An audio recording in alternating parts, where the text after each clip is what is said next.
वर्षामध्ये उत्तराखंडमध्ये ढगफुटीच्या घटनांचं प्रमाण हे वाढलेलं आहे। जून आणि जुलै महिन्यामध्ये या घटना सर्वाधिक असल्याचं सुद्धा नोंदवलं गेलेलं आहे।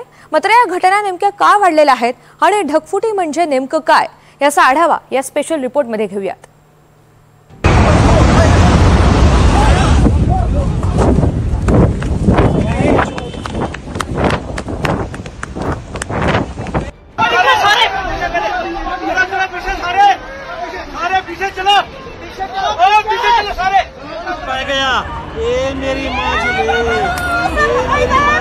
उत्तराखंडमध्ये सतत ढगफुटी का होते?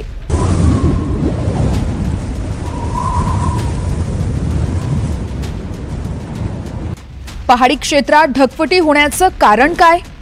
This was due to a cloud burst triggered by heavy rains and flash floods in the Kulu district of Himachal Pradesh. ढगफुटीच्या घटनांपासून संरक्षण कसं करायचं?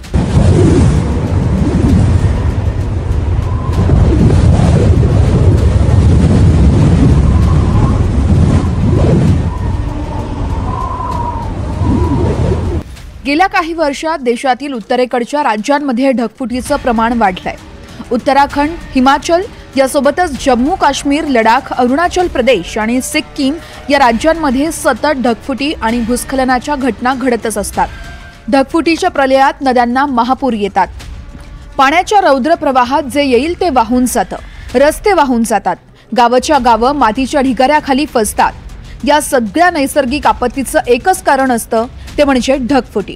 पण ही ढगफुटी नेमकी कशी घडते समजून घेऊया। ढगफुटी म्हणजे क्षमतेपेक्षा अधिकचा पाऊस। ढगफुटीलाच आभाळ फाटणं असंही म्हटलं जातं। एखाद्या लहान क्षेत्रामध्ये कमी वेळात मुसळधार पाऊस पडतो। साधारण एका तासात 100 मिलीमीटर पाऊस पडला तर त्याला ढगफुटी म्हणतात। जेव्हा ढगांमध्ये जास्त आर्द्रता असते तेव्हा ते खूप जड होतात। अशा वेळेस डोंगर आडवे आल्यामुळे त्यांना दाब सहन होत नाही आणि एकाच वेळेस पाण्याचा साठा डोंगरांवर कोसळतो। एरवी पडणाऱ्या पावसाच्या थेंबापेक्षा ढगफुटीचा मारा जास्त असतो। जमिनीला पाणी शोषून घेण्याची संधी मिळत नाही, त्यामुळे वाट मिळेल तिकडे पाणी वाहत जातं। सोबत मार्गात जे अडथळे येतील ते पाण्यासोबत वाहत जातात। एरोसोल लोडिंग, एरोसोल म्हणजे आपल्याला याला मराठीत काय म्हणता येईल की अतिसूक्ष्म कण असं म्हणा, अतिसूक्ष्म कण म्हणता येतील। आणि ह्याच्यामधले विशिष्टपणे कार्बन ब्लॅक म्हणजे जे काळ्या रंगाचे अतिसूक्ष्म कण असतात, जे ज्वलनातनं बाहेर पडतात, गाड्यांच्या एक्झॉस्ट मधनं पडतात, स्टबल बर्निंग मधनं पडतात, हे खूप काळ हवेत राहतात आणि हे जर गरम जास्ती होतात तर ह्याच्यामुळे आजूबाजूचं भौतिक म्हणजे आपण ज्याला मायक्रो क्लायमेट म्हणतो हे टेम्परेचर वाढू शकतं। आणि जर टेम्परेचर वाढलं तर कंडेन्सेशन टेम्परेचर मिळत नाही, म्हणजे ही बाष्पीभवन जे आहे हे गार होऊन त्याचा पाऊस पर्जन्यवृष्टी होण्याचं टेम्परेचर मिळत नाही। आणि जेव्हा रात्री किंवा पहाटे टेम्परेचर मिळतं तेव्हा एक रकमी तो ढगफुटी आपण ज्याला म्हणतो किंवा अतिवृष्टी ज्याला म्हणतो असं होतं। दरवर्षी मान्सून अरबी समुद्र आणि बंगालच्या उपसागरामधून हिमालयाच्या दिशेने प्रवास करतो।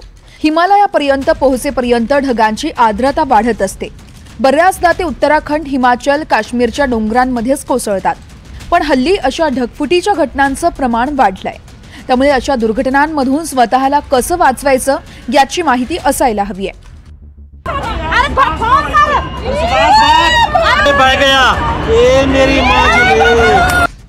आणि हे केवळ अतिवृष्टी जी होतीये त्याच्यामुळे, म्हणजे एका बाजूला आपल्याला जागतिक तापमान वाढतोय आणि दुसऱ्या बाजूला याच्यामुळे पर्जन्यवृष्टी वाढतीये। पण पर्जन्यवृष्टी नुसती 3 महिन्यात नाही वाढत आहे, ही आपल्याला काही तासात वाढतीये आणि हे धोकादायक आहे।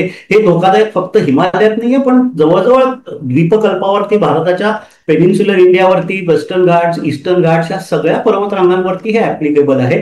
त्यामुळे तिकडे आपल्याला म्हणजे तिकडे वेगळा आपण हा धोका वाढतो आहे ही जाणीव ठेवूनच तिकडे आपण नियोजन करायला हवं। गेल्या काही वर्षात भारताच्या उत्तरेकडील राज्यांमध्ये ढगफुटीच्या घटना वाढतायत। स्थानिक प्रशासनाकडून देखील नागरिकांना सुरक्षित ठिकाणी घरं बांधण्याची सूचना दिली जाते।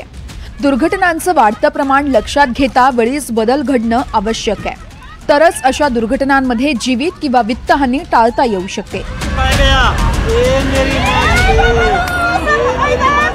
Bureau report, NDTV Marathi.